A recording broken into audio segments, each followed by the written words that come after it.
1.8 million words. The average internet user is exposed to 32.2 videos per month. This is long, by the way, so I'm going to try to go fast through this. The average internet user is exposed to 32.2 videos per month, and 100 million people watch an online video each day. Most of those videos suck, and that's what I wanted to talk to you all about. Video presence can make the difference between viral and obscure, not viral. I want you to write this down. Without consistent video presence, you are starting from scratch every time you make a video. I'm sure everybody just wrote that down. I saw all the pencils flying around.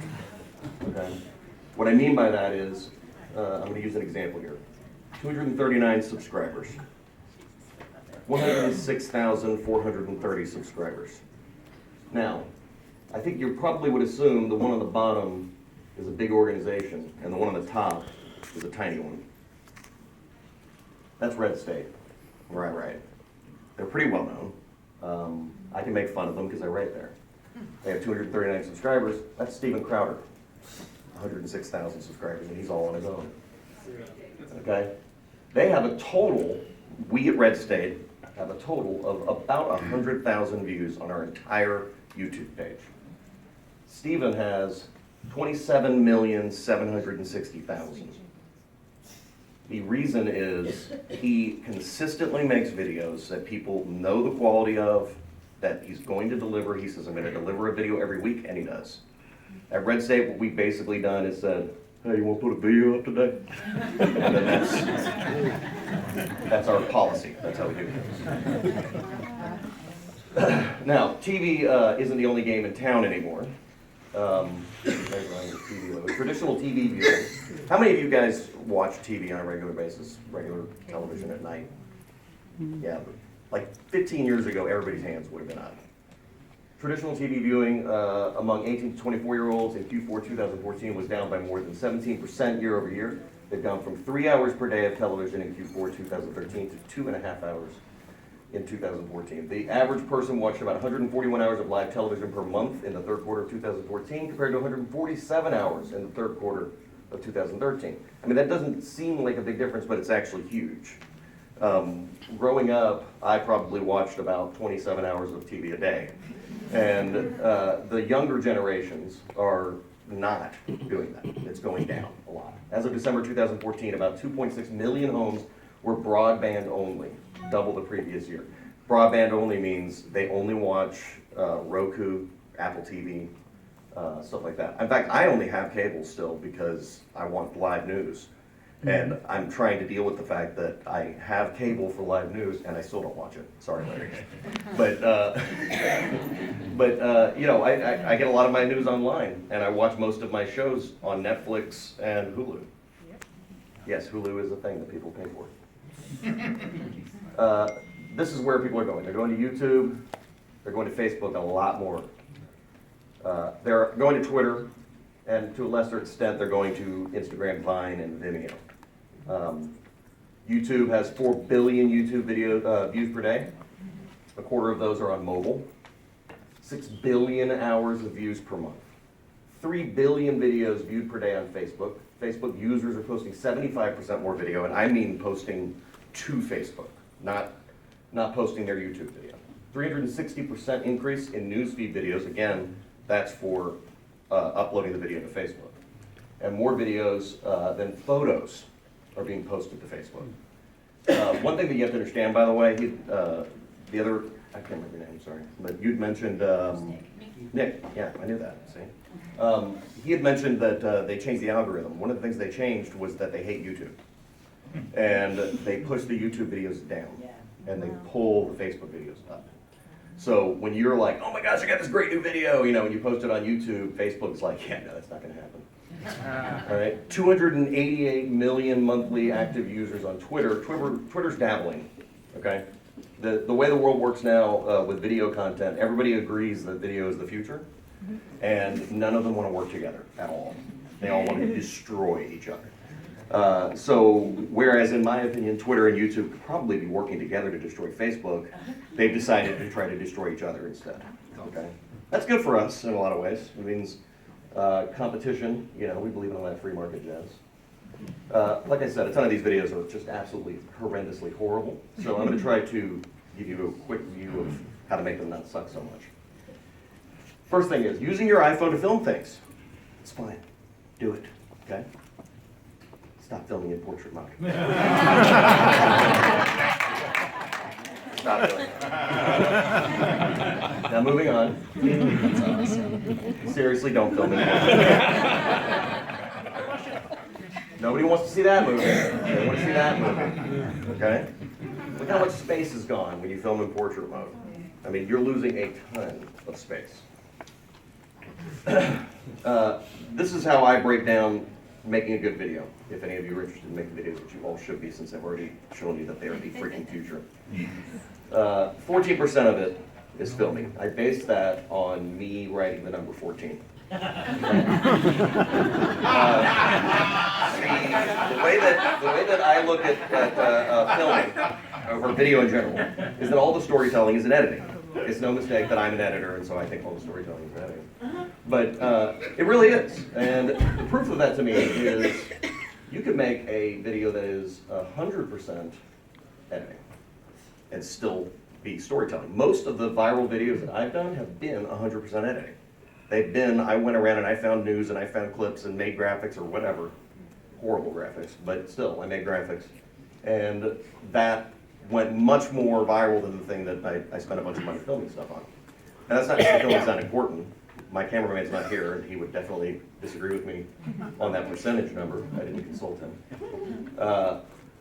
Filming is important, but you can have the best film in the world and waste it by editing it in a horrible, horrible, horrible way, which most people do. Let the story tell the story. And this is why editing is the place where it happens. Man, that's early. I'm learning. All right, let the story tell the story. So when you're talking about getting people to latch onto your narrative, the best way to do that is by letting what you're showing them be the story, as opposed to going, here's the story, this is what's happening. People don't like that. Who wants to go to a movie that's being narrated by a guy that's in the middle of it saying, in the previous scene, what just happened? Nobody wants that. Okay? Interviews should be natural and unscripted. If you do anything that involves interviews and you have written a script, you have failed the person that you're talking to. Everybody, I know I'm a cynic and I've already said that everybody who makes crappy videos. Also, everybody sucks at reading scripts.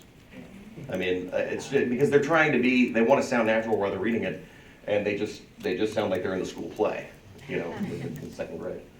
The news is your friend. They tell the story all day, every day.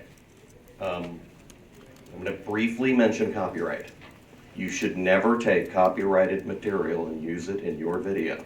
Amen. Everybody repeat after Ben. You should not do that. You should not go download Wondershare, which is a great piece of software that allows you to download videos. Don't do it. Wondershare.com. All right. You can get a story told through the video of the news because they tell the story all day, and still to this day, even though TV is lagging behind, news anchors are trusted. And the way the news reported is trusted. So if you've got a choice between you sitting in front of the camera going, I can't believe what happened in Baltimore, or you've got a news anchor who says, more destruction in Baltimore, guess which one's more compelling? It's not you, you ugly bastard. All right. Don't lean on narration or title slides, okay? Now, I say that fully knowing that I use title slides a lot, but narration is my enemy, okay? I hate narration. I've had to use it. Sometimes it's called for. I understand that. Sorry to any voice actors. But like I said, it's spoon feeding. People don't like to be spoon fed. They like to watch a story and get taken in by the story.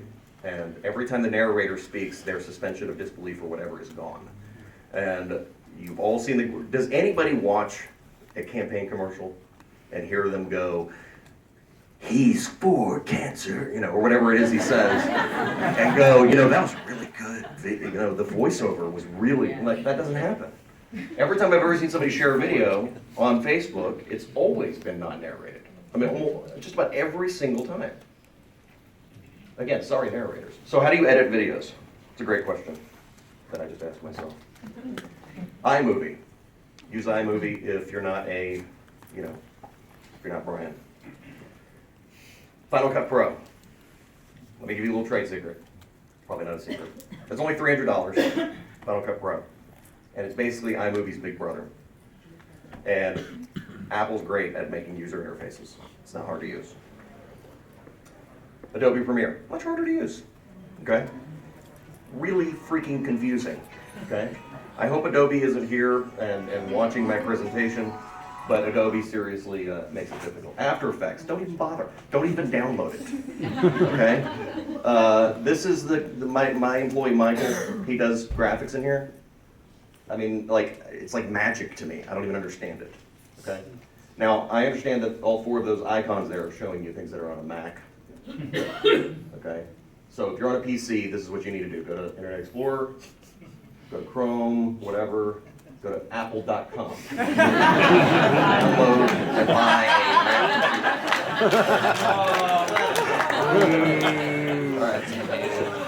All right. Now, I will say that if your employer has somehow forced you to use a PC, then you could download those really confusing Adobe products. Otherwise, good luck with Windows Movie Maker. Anytime you're filming something, sound is more important than video quality. I've done a lot of videos where I've gotten incredibly crappy video and really good sound, and it worked better than the really good video with the crappy sound. When you're recording off a cell phone in an echoey room, you fail, okay? This is a Zoom audio recorder. It's $199. That's an investment, and I get that. But you know what? I can put this thing right down here and record myself and make it sound like there was a boom mic over me. I mean, it's really, really, really good. And it's very easy to use. All right, 5 ways to make people stop watching your videos immediately. Okay? Bore me in the first 10 seconds with a logo or a long intro, okay? If you're making videos for your website and you've come up with the greatest After Effects animation of all time, put it at the end of the video, okay? There's a reason that there's a 5-second skip option on YouTube. They did this to science. In 5 seconds, if all I've seen is hellokitty.blogspot.com or whatever it is that your blog is, I'm done, I'm leaving, okay?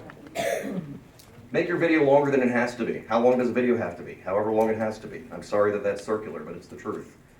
The moment that you're watching the video and your suck detector goes off, believe it, okay? If you're like, this feels a little long, it is long then. Cram too many points into one video. I had a client who wanted to do a video on taxes. And it was like, there was like a bunch of different taxes, and they wanted to talk about the fact that there were all these different taxes. Okay, that's great. So we made the video, and then they were like, hey, but we need to talk about the taxes. I was like, we do not. That is insane. I'm not going to talk about 10 different taxes in a video where I'm trying to emotionally appeal to people. Guess what? Before I said, be consistent with your videos, show videos all the time, that means that you don't have to get everything in this video. Another video's coming. And as a guy who makes videos for a living, I love that fact. Have terrible sound quality. I think I talked about that. Don't have terrible sound quality. I don't know what else to say. Film from your webcam. This is controversial. Some people film from the webcam and they love it and they think it's great and it's peachy and that's fine. I don't. It's okay if you're doing it on like a Google Plus thing, okay? Because that's the way it's set up. But if you're filming an entire thing to update your audience on what you're doing, and it's you, hello, sitting at your desk, no, you fail. That is it. Go out and don't suck.